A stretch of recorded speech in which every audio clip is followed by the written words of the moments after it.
Hello दोस्तों, राधे राधे, जय श्री कृष्णा। एक और वीडियो में आप सभी का स्वागत है। दोस्तों, जैसे कि हमने कल आपको बरसाना की लठमार होली दिखाई थी, उसके दूसरे दिन यानी कि आज 26 फरवरी को है नंदगांव की लठमार होली। तो भाई, हमेशा की तरह मैं आपके लिए लेकर के आ गया हूँ एक और वीडियो।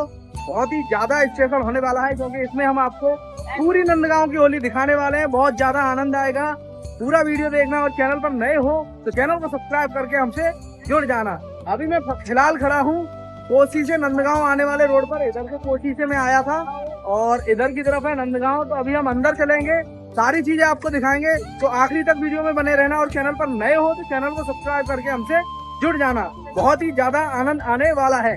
तो चलो बिना किसी देरी के बढ़ते हैं आगे। तो जैसा कि आप लोग देख रहे हैं, बरसाने के मुकाबले यहाँ पर भीड़ बहुत कम है। और जैसे कि बरसाने में बैरिकेडिंग वगैरह लग रहे थे, बाइक वगैरह भी अंदर नहीं जा रही थी, लेकिन यहाँ पर हम बाइक को अंदर तक ले करके आ चुके हैं। हालांकि दूसरा वाला जो रास्ता है, जो बरसाना नंदगांव रोड है, उधर की तरफ से अगर आप बाइक को लेकर के जाओगे तो आपको दिक्कत हो जाएगी। उधर से अंदर नहीं जाने दिया जाएगा। हम कोसी वाले रोड से गए थे तो हम अंदर तक पहुंच गए थे। बाकी यहाँ पर देखेंगे तो यहाँ पर अंदर आते ही सखियों का जो अपना डांस होता है वो यहाँ पर हो रहा है। एंजॉय कर रहे हैं सब लोग। बाकी यहाँ पर ब्रज तीर्थ के द्वारा ये पांडाल लगाए जाते हैं नाच गाने के। और यहाँ पे देखो, जो लोग हैं वो आ चुके हैं एंजॉय करने के लिए। लेकिन पिछले साल के मुकाबले इस बार हमें भीड़ बहुत कम लग रही है, क्योंकि पिछले साल भी मैं आया था तो भीड़ बहुत ज़्यादा थी और इस बार भीड़ बहुत कम है। क्योंकि थोड़ी सी कन्फ्यूजन फैल चुकी थी लगभग 1 महीने पहले ही होली की डेट को लेकर के। गूगल पे अगर हम सर्च कर रहे थे तो 26 की लठमार होली थी और 27 की बरसाने की, वो नंदगांव की लठमार होली थी। तो मतलब थोड़ा सा कंफ्यूजन हो गया था कि बरसाने की कब है और नंदगांव की कब है। लेकिन जो असली डेट जब आई थी, जब तक बहुत देर हो चुकी थी, लोगों ने अपने मन में बात बिठा ली कि नहीं भैया इतने तारीख को ही है। तो इस वजह से जो है लोग कंफ्यूज हो गए और सही होली वाले दिन यहाँ पर नहीं पहुँच पा रहे हैं। इस वजह से भीड़ थोड़ी कम है। एक तरीके से ये अच्छा भी हुआ, क्योंकि कोई अव्यवस्था नहीं भाई यहाँ पे। जैसे पिछली साल हो गई थी ना, भीड़ में लोग फंस गए थे, दीवारों से कूद कूद के जा रहे थे, वैसा अब की बार कोई नौटंकी यहाँ पर नहीं हुई है।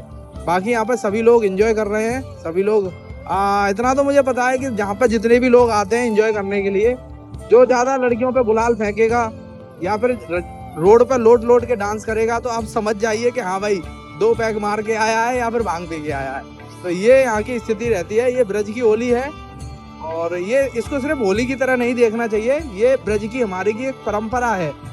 और परंपरा यह है कि पहले तो नंदगांव के जो गाल वाल सका हैं वो बरसाने में होली खेलने के लिए जाते हैं, और फिर जो बरसाने के जो गाल वाल है ना, वो नंदगांव जाते हैं होली खेलने के लिए। तो ये एक 5,500 साल पुरानी जो है परंपरा है, जिसको आज तक निभाया जा रहा है सभी ब्रजवासियों के द्वारा। बहुत ही दूर दूर से यहाँ पर लोग आते हैं देखने के लिए, होली को एंजॉय करने के लिए। और हम भी आए हैं मथुरा से लगभग नंदगांव 50 किलोमीटर की दूरी पे पड़ता है। और हम यहाँ पर होली देखने के लिए आए हैं और आपको होली दिखाने के लिए भी आए हैं। तो चलो आगे बढ़ते हैं और देखते हैं होली।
तो जैसे जैसे हम मंदिर के करीब पहुंच रहे हैं, वैसे वैसे यहाँ पर भीड़ बढ़ती जा रही है।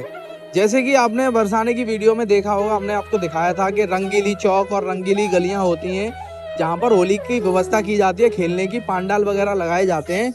वैसा ही सिस्टम यहाँ पर भी है, नंदगांव में भी यही सिस्टम है, यहाँ पर भी यही व्यवस्था है होली के लिए। यहाँ पर रंगीली चौक और रंगीली गली यहाँ पर भी सजाई गई है और यहाँ पर भी उसी चौक में जो है होली खेली जाएगी। सुरक्षा व्यवस्था की बात करूं तो जैसी बरसाना में सुरक्षा व्यवस्था थी उसी प्रकार से यहाँ पर भी पूरी सुरक्षा व्यवस्था की गई है, कोई भी किसी प्रकार की अनहोनी ना हो। तो अभी फिलहाल हम आपको रंगीली चौक की तरफ लेकर के चल रहे हैं, उसके बाद में हम आपको मंदिर की तरफ लेकर के चलेंगे और मंदिर में जो होली हो रही है वो भी हम आपको दिखाएंगे। साथ ही साथ हम आपको कन्हैया जी के दर्शन भी कराएंगे, जो उनका नंद भवन है उसके अंदर जो वो विराजमान है, उनका घर है, उसके भी हम आपको दर्शन कराएंगे। तो वीडियो को पूरा देखना, ऐसा नहीं करना कि भाई आधी वीडियो देख ली और छोड़ के चल दिए।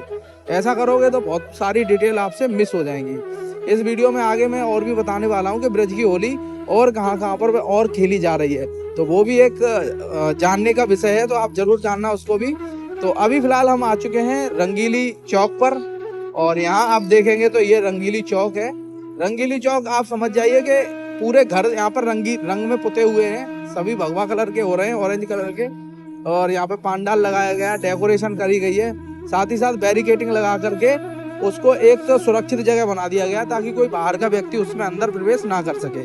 तो चलो अब यहाँ से अब आगे बढ़ेंगे और अब हम आपको लेकर के चलेंगे नंद भवन की तरफ, यानी कि जहाँ पर मुख्य होली हो रही है, मतलब मंदिर की तरफ। वैसे तो होली मुख्य यहीं होती है, पहले नंदगांव के जो ग्वालवाल हैं वो आएंगे, अपने वो बरसाना के ग्वालवाल हैं वो नंदगांव आएंगे, उसके बाद में मंदिर में जाएंगे, वहाँ पूजा अर्चना करेंगे और वहाँ पे होली होगी, भजन होंगे, रसिया होंगे। उसके बाद में ये रंगीली चौक जो हमने आपको दिखाया है, यहाँ पर आकर के वो लठमार होली खेलेंगे।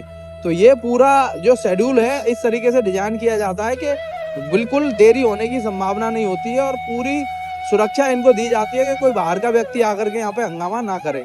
तो देखो ये पतली पतली सी गलियां हैं, इनसे होकर के हमें मंदिर के ऊपर जाना है और ये मंदिर भी बरसाना मंदिर की तरह ही ऊपर एक पहाड़ी के ऊपर बना हुआ है और मान्यता यह है कि इस पहाड़ी पर कोई राक्षस नहीं जा सकता था। इस वजह से भगवान श्री कृष्ण के पिताजी ने अपना घर जो है वहां से गोकुल से छोड़ करके इस यहाँ पर नंदगांव में एक पहाड़ के ऊपर बनाया था ताकि कंस के राक्षस उन तक ना पहुंच सके।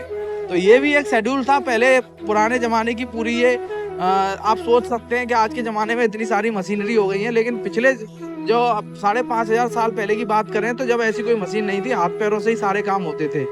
तो देखो गलियों में हम जा रहे हैं ना, तो जो यहाँ के नंदगांव वासी हैं भाई, पानी रंग जो भी है वो सभी लोगों के ऊपर डाल रहे हैं। उससे हो ये रहा है कि जो गलियां हैं उनमें बहुत ज़्यादा कीचड़ हो जा रही है और कीचड़ की वजह से यहाँ पर ऊपर चढ़ने में बहुत दिक्कत हो रही है, पैर भी फिसल रहे हैं। यहाँ देखेंगे तो आप बहुत ज़्यादा कीचड़ हो रही है, लेकिन भीड़ इतनी नहीं है जैसे कि पिछले साल थी।